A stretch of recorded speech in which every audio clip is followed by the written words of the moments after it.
بیا اینجا بیا اینجا، اینو بگیر ببین، اینو ببین اصلا چقدر سفته، تا هم نمیخوره. خب بذار حالا من درش بیارم. ببین اینا گیریسته که من میگم گیریس نمالینده. گیریس ها وقتی که داغ میشه خوش میشه. حالا اینجا خوب نگاه کن، میذاریمش تو روغن ترمز و میزنیمش. ببین چی شو؟ روون و خوب شو. این طرف هم ببین، این هم سفته. خب بذار من درش بیارم. ببین چه خبره، زنگ زده جام کرده.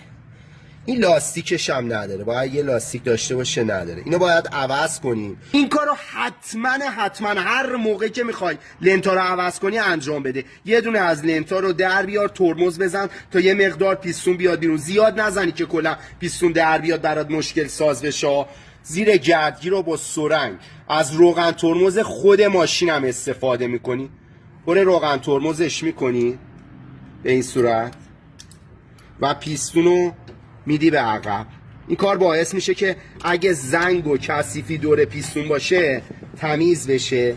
دیگه عمر لنتات هم زیاد میشه. گرد لنت دیگه دور لاستیک جمع نمیشه، لنتات دیگه سوت نمیکشه، داغ نمیکنه، عمر لنتت هم زیاد میشه. قبلش هم که گفتم باید حتما این ریلا رو با روغن ترمز روونش کنی. نعمت کات.